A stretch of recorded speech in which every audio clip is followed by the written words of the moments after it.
काल मुख्यमंत्री एकनाथ शिंदे यांनी म्हटलं की कितीही रावण एकत्र आले तरी मोदींचा पराभव करणं शक्य नाही. इंडिया आघाडीवर अप्रत्यक्ष टीका होती. दसरा संपला आणि जळणाऱ्या रावणाने विचारलं मला जाळताय पण तुम्ही जाळणाऱ्यातून राम कोण. तर याचं उत्तर कदाचित एकनाथ शिंदेंनी दिलं तर बरं होईल. दुसऱ्याला रावण म्हणण्यापूर्वी जळणाऱ्या रावणाने विचारलं की मला जाळताय ठीक आहे पण तुम्ही तुमच्यातला राम कोण, दिसतो का कुठे राम.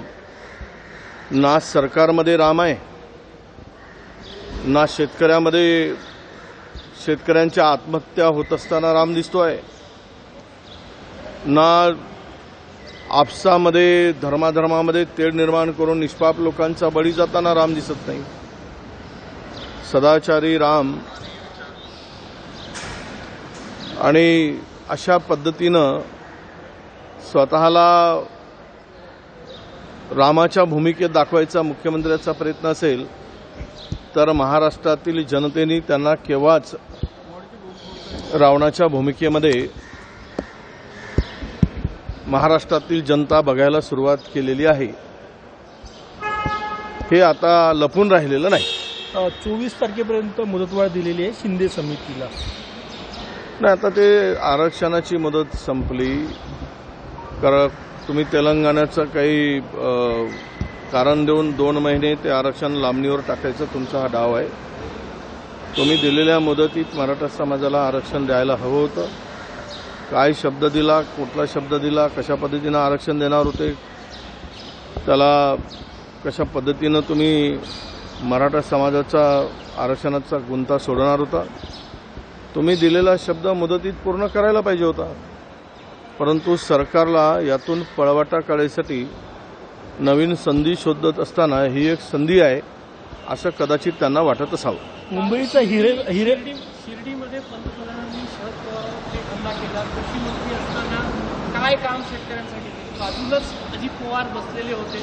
अजित पवार आता ज्या काकांचं वोट घेऊन राजकारणात आले त्यांच्याबद्दल सुद्धा मूकपणे ऐकले नाही. आता ते पंतप्रधान जे शरद पवार साहेबांना उद्देशून बोलले त्याचं उत्तर पवारसाहेब देतीलच. पण या देशातील शेतकऱ्याचं उत्पन्न वाढलंय, या देश खऱ्या अर्थानं धनधान्याने विपुल झाला, हरित क्रांती झाली.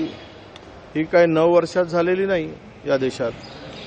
या देशामध्ये खरं तर या देशातील जनतेला पुरेल एवढं अन्न नव्हतं. आज या देशाच्या भरोशावर जगातील 25 ते 40 देश या देशाच्या भरोशावर अन्नधान्य पुरवून पोचले जातात. ही शक्ती काँग्रेसच्यामुळे निर्माण झाली.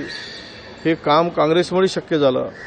मोठ्या प्रमाणात एक्सपोर्ट होतो आणि शेतकऱ्याला उत्पन्नात जी काही वाढ झाली, शेतकऱ्यांना सवलती दिल्या. 1.5 लाख कोटीपर्यंत शेतकऱ्यांना आमच्या काँग्रेसचं सरकार होतं, आघाडीचं सरकार होतं केंद्रात, त्यावेळेस खताची सबसिडी वाटली गेली. आता ती सबसिडी घटवून 22,000 कोटीपर्यंत आणल्या गेली. हे देशातील जनता बघते आहे. खतांचे भाव वाढलेत, बियाणाचे भाव वाढलेत. महाराष्ट्रामध्ये शेतकऱ्यांच्या आत्महत्यांमध्ये प्रचंड वाढ झाली. कशामुळे झाली. पीक विमा कंपन्यांचा फायदा गेल्या 9 वर्षात प्रचंड झाला. रगड झाल्यात, कोणामुळे झाल्यात याचं उत्तर कदाचित पवारसाहेब देतील. मुंबईचा हिरे व्यापार जो आहे तो गुजरातला शिफ्ट होतोय. नाही, अहमदाबादला हिरे व्यापार जातो आहे. याची सुरुवातच मुळात बुलेट ट्रेनपासून झाली. बुलेट ट्रेन सुरू करण्याचा जो घाट बांधला गेला मोदी सरकारने, म्हणजे महाराष्ट्राच्या आणि देशाची आर्थिक राजधानीला पूर्णतः खिळखिळी करून या राज्याची अर्थव्यवस्था पूर्णतः संपुष्टात आणण्याचं काम आणि प्लॅन झालेलं आहे.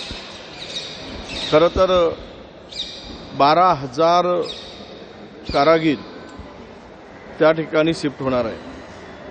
हा व्यापार मुख्यत्वे हिंदी भाषिक लोकांचा जरी असला तरी हिरे व्यापार म्हणजे मुंबईची शान होती, मुंबईच्या अर्थव्यवस्थेचा कणा होता.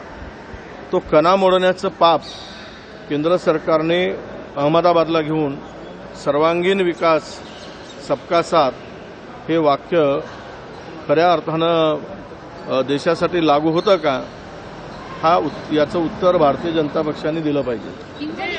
अनेक ठिकाणी मराठा समाजाकडून गावबंदी नेत्यांना, राजकीय पक्षांना, नेत्यांना, सर्व पक्षी नेत्यांना केली जात आहे.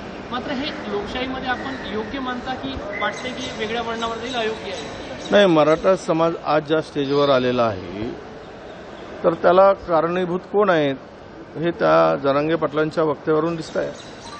तुम्हाला आरक्षण देता येत नव्हतं की देता येत होतं, द्यायचं होतं, मग काय अडचणी होती, अडथळे दूर करून कायमचे तुम्ही निर्णय घ्यायला पाहिजे होता. पण तुम्ही त्यांची फसगत केली. खरं तर 2013-14 मध्ये काँग्रेसनीच आरक्षण देण्याची भूमिका मराठ्यांना स्वीकारली. ते टिकाऊ तुम्ही आरक्षण देत असताना ज्या बापट समिती नेमली गेली त्या बापट समितींनी स्पष्टपणे त्यावेळचा जो अहवाल दिला तो अहवालाच मुळात विरोधात असताना तुम्ही त्यामध्ये मागासवर्गीय आयोग बरोबर करून त्यांना शैक्षणिक, सामाजिक, आर्थिक मागासलेपणा सिद्ध करू शकला असता. त्याही पलीकडे जाऊन 102वी घटना दुरुस्ती झाली, त्यावेळेस राज्याला अधिकार नसताना तुम्ही ते आरक्षण बहाल केलात. ही चूक त्यावेळच्या सरकारची होती आणि म्हणूनच आज मराठा समाजाला आरक्षणापासून वंचित राहावं लागत आहे. तर ते आमची विनंती आहे की तुमच्या आरक्षणाला ज्यांनी हरताळ फासला किंवा आरक्षण देऊ शकतो, तुमची फसवणूक केली, त्यांना तुम्ही गावबंदी करा, इतरांना करण्याची काय गरज आहे? हिंगोलीतील एका नापीक झाल्याने एका शेतकऱ्यांनी आत्महत्या केली आहे. त्यांच्या मुलींनी मुख्यमंत्र्यांना पत्र लिहिले की माझ्या वडिलांना परत आणून. नाही, आता हे आम्ही मराठा समाजाच्या तरुणांना आणि लोकांनाही आवाहन करतो आहे, आरक्षण मागण्यासाठी या इतक्या टोकाचं पाऊल उचलू नका. शेवट कुटुंब आहे, तुम्ही जगाल तर कुटुंबाला जगवाल. तुम्ही गेल्यानंतर कुटुंबाची वाताहत होणार आहे. कुणासाठी हे मिळवायचं, यासाठी आपण आम्ही आवाहन करतोय आणि त्यांना विनंती करतोय की आरक्षण देण्याचं काम सरकारचं आहे, ते करतील त्यावेळेस करेल, पण त्यासाठी मात्र स्वतःचा जीव तुम्ही देऊ नका, स्वतःचा जीव गमावू नका, अशी आमची त्यांना विनंती आहे. साखर कारखान्यासाठी आता राज्य सरकार हमी देणार आहे. अजित पवार गटाचे जे नेते आहेत त्यांच्याही कारखान्यासाठी जे कर्जावर आहे ते सरकार हमी घेणार. राष्ट्रवादी आणि आता असं आहे की पूर्वी लुटारूची टोळी म्हणणारे भाजपाचे लोक त्या लुटारीच्या टोळीबरोबर मांडीला मांडी घालून बसलेत. त्यामुळे त्यांना लुटारूंच्या बरोबर आता सामील झाल्यामुळे लुटारूंना माल वाटणं आणि लुटारूबरोबर माल मिळून गिरंकूट करणं याशिवाय काही त्यांच्यापाशी दुसरा पर्याय नाही. ज्या साखर कारखान्याच्या भरोशावर तुम्ही टीका करून भ्रष्टाचाराची आवई उठवली आणि आज मात्र त्याच कारखान्यांना मदत करताना तुमची भूमिका ही भ्रष्टाचाऱ्यांना मदत करणारी आणि भ्रष्टाचाऱ्यांच्या बरोबर स्वतःला तुम्ही सत्तेसाठी कुठल्याही पातळीपर्यंत आम्ही जाऊ शकतो हे दाखवणारी आहे, हे स्पष्ट झालं आहे. इंडिया आघाडीचं आज शक्ती प्रदर्शन होतं रायगडमध्ये, सुनील तटकरेंच्या बालेकिल्ल्यामध्ये. नाही, ते बँकेची इमारतीचं मला वाटतं उद्घाटन सोहळा आहे आणि त्यानिमित्तानं त्यांनी सगळ्यांना निमंत्रित केलं आहे. तर एक शेवट नाही, असं आहे की आत्ताच आम्ही वृत्तपत्रातून आणि काल TV चॅनलवरून ऐकलंय, आता केंद्र सरकारची भूमिका यामध्ये अत्यंत महत्त्वाची असणार आहे. काही चुकीचं घडत असेल तर केंद्र सरकारने हस्तक्षेप त्वरित केला पाहिजे आणि या माजी नौदल सैनिकांचे जीव वाचवलं पाहिजे. हे सरकारने तातडीनं पाऊल उचलावं आणि अशी घटना ही देशाची परराष्ट्र नीती, देशाची एकूणच पत ही निश्चितच खराब करणारी ठरणार आहे. त्यामुळे या लोकांना निरपराध आहेत, त्यांच्यावर चुकीचे काही आरोप लावले गेले असतील तर त्यांचा जीव वाचवण्यासाठी तातडीनं सरकारने पाऊल उचलावं. हीरे का व्यापार बिजनेस जो है वो गुजरात जाना है, क्या कहोगे? नहीं, इसकी न्यू बुलेट ट्रेन से शुरू हुई. बुलेट ट्रेन से गुजरात को, सूरत को, अहमदाबाद को जोड़कर यहाँ की इंडस्ट्री, यहाँ का व्यापार, यहाँ की अर्थव्यवस्था को कमजोर करने के लिए एक बड़े बड़े उद्योग भी गुजरात की तरफ जा रहे. अभी स्टील इंडस्ट्री को भी गुजरात की तरफ जा रहे। तो राज्य सरकार सोई है क्या? केवल घोषणा करती है राज्य सरकार और कहती है कि हमारे यहाँ इन्वेस्टर की लाइन लगी है और बड़े बड़े उद्योग गुजरात में जा रहे हैं। अभी 12 से 17 हजार लोग इसमें कारागिर करके काम करते हैं।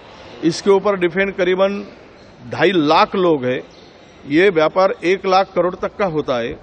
तो मैं कहता हूं कि महाराष्ट्र की आर्थिक जो हमारे कैपिटल सिटी है या महाराष्ट्र का अर्थव्यवस्था जिसके ऊपर खड़ी है उसको ही कमजोर करना और कमजोर करके मुंबई को कमजोर करते हुए महाराष्ट्र को कमजोर करना और गुजरात की ताकत बढ़ाना, ये देश के पंतप्रधान और देश के भाजपा की सरकार को ये इसमें यही दिखता है कि अपने ही प्रदेश का विकास हो और बाकी महाराष्ट्र बाकी भारत इंडिया की जो बात है वो उनके ऊपर उनका ध्यान नहीं है, उनके लोगों के ध्यान नहीं है, उनके काम के उन स्टेट के जनता की तरफ उनका ध्यान नहीं है। और पूरी की पूरी तरह से ये जो रीढ़ की हड्डी है मुंबई उसको तोड़ने का काम आज चालू है और ये मुंबई की जनता देख रही है और आने वाले दिनों में इनको उनकी जगह दिखाएगी। मध्य प्रदेश चंद्रपुर के गौरी माइन से मध्य प्रदेश में जो कोल जाता है वो बेकायदा ओपन मार्केट में बेचा जाता है, ऐसी स्टोरी की है, क्या कहेंगे आप? नहीं, कोल स्कैम तो बहुत बड़ा है। इसमें मिलावट होती जा रही है, मिलावट करके ही कोल वहाँ जा रहा है, वहाँ पे लैब को मैनेज किया जा रहा है और जो वेस्ट कोल होता है या स्टील प्लांट का जो वेस्ट कोल होता है जो 400, 500, 700, 600 रुपये में खरीदा जाता है और 50% कोल को मिलाकर महाराष्ट्र में भी वही हो रहा है, मध्य प्रदेश में भी वही हो रहा है और कर्नाटका में भी वही हो रहा है। महाराष्ट्र शासन का ध्यान नहीं है, मध्य प्रदेश का भी ध्यान नहीं था। अभी कर्नाटका को हमने चिट्ठी लिखा है कि इसके ऊपर ध्यान देने के लिए वहाँ के ऊर्जा मंत्री को हमने चिट्ठी लिखा है कि ऐसा मिक्स कोल आ रहा है और इससे ये कोल सप्लायर जो है ये बहुत इसमें गैर प्रकार करके भ्रष्टाचार करके पैसे कमा रहे हैं। कल राजस्थान और छत्तीसगढ़ में ईडी की कार्रवाई हो रही है। अब बड़े पैमाने पर पार्लियामेंट का चुनाव आया है, अब धमकाना शुरू हुआ है। डर और खौफ लगाकर चुनाव जीतने की राजनीति जो है एक चाल है वो भारतीय जनता पक्ष ने शुरू किया है। खुद के भरोसे नहीं जीत सकते तो इनको आधार ईडी का, सीबीआई का दिख रहा है। अब इनके भरोसे चुनाव जीतने के अगर ख्वाब देख रहे तो ये भूल रहे कि जितने आप ईडी के, सीबीआई के रेड करोगे उतने ही आपकी सीट कम होगे। लोकशाही मराठी ऐका, पहा, जागरूक रहा।